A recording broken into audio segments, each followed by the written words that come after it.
পুরমন্ত্রীর সঙ্গে গোঘাটের বিজেপি বিধায়কের সাক্ষাতে জল্পনা তৈরি হয়েছে। মন্ত্রীর সঙ্গে বিরোধী বিধায়কের একান্ত সাক্ষাৎকার নিয়ে গুঞ্জন। কেন সাক্ষাৎ? দলবদলের জল্পনা যদিও উড়িয়ে দিয়েছেন বিজেপি বিধায়ক বিশ্বনাথ কারক।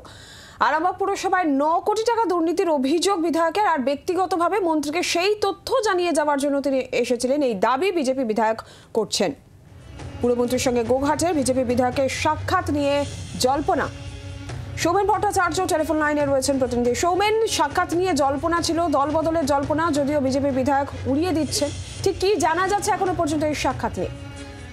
দেখা একদমই তাই। পুরমন্ত্রীর সাথে আজকে যেমনটা দেখলাম যে কলকাতা কর্পোরেশনের গোঘাটের বিধায়ক বিজেপি বিধায়ক বিশ্বনাথ কারাক তিনি কিন্তু দেখা করতে আসেন, এবং এই ঘটনার পর যেমনটা জানা যাচ্ছে যে 2026-এর আগে এই দেখা করাতে নিয়ে কিন্তু একটি জল্পনা তৈরি হচ্ছে ইতিমধ্যেই, এবং এই বিষয়ে যখন ফিরহাদ হাকিমকে যখন জিজ্ঞেস করা হয় তিনি কিন্তু পুরো বিষয়টি উড়িয়ে দেন। তিনি বলেন কথা হতেই পারে, এবং তার পাশাপাশি তাকে যখন জিজ্ঞাসা করা হয় যে কি কারণে তিনি এখানে হঠাৎ করে এসেছেন, এবং সেই প্রসঙ্গে তিনি যেমনটা জানান যে বিশ্বনাথ কারাক যেমনটা জানিয়েছে আরামবাগ পৌরসভার 9 কোটি টাকা দুর্নীতি, সেই প্রসঙ্গ নিয়ে কিন্তু কথা বলার জন্য তিনি আজকে টিএমসিতে এসেছিলেন যেমনটা জানাবেন। ধন্যবাদ সৌমেন। আমরা একবার শুনবো পুরমন্ত্রী ফিরহাদ হাকিম, তিনি এই সাক্ষাৎ নিয়ে কি বলেছেন।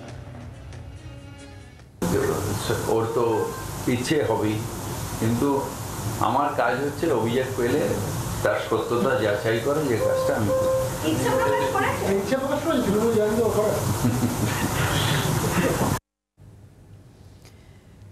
ফিরহাদ হাকিম রীতিমতো হাসলেন সাংবাদিকদের এই প্রশ্নে যে তিনি কি তাহলে তৃণমূল কংগ্রেসে যোগদান করছেন।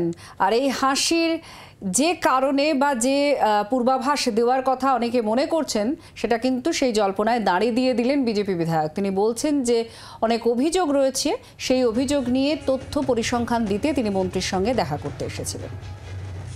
আরামবাগ পৌরসভার চেয়ারম্যান পৌর ডিপার্টমেন্টকে আবেদন করেছে পৌরসভা থেকে, ওখানে যে গ্রিন সিটি হয়েছে, গ্রিন সিটির প্রচণ্ড দুর্নীতি হয়েছে, গ্রিন সিটির কাজ কোথাও হয়নি, বা সোলার যে সমস্ত প্যানেল লাগিয়েছে স্কুলে সেইগুলো ভেঙে পড়ে গেছে, দুর্বল, কোথাও কিছু হয়নি। প্রায় আমার ধারণা আনুমানিক 9 কোটি টাকার মতো 9 কোটি টাকা।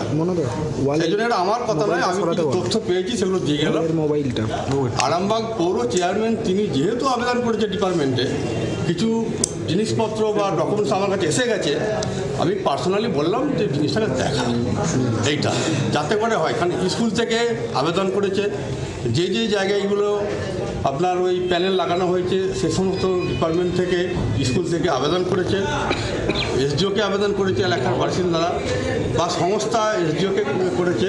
সেই জন্য আমি পার্সোনালভাবে বলে যাচ্ছি, যেহেতু আরামবাগ সাব ডিভিশনটা আমারও, এবং বিশেষ করে অনেকদিন থেকে আমরা আছি ওখানে, সেই হিসেবে আমি একটু বলে গেলাম জিনিসটা দেখা, এছাড়া অন্য কিছু না। বাংলার আওয়াজ, বাঙালির আবেগ, জি 24 ঘন্টা।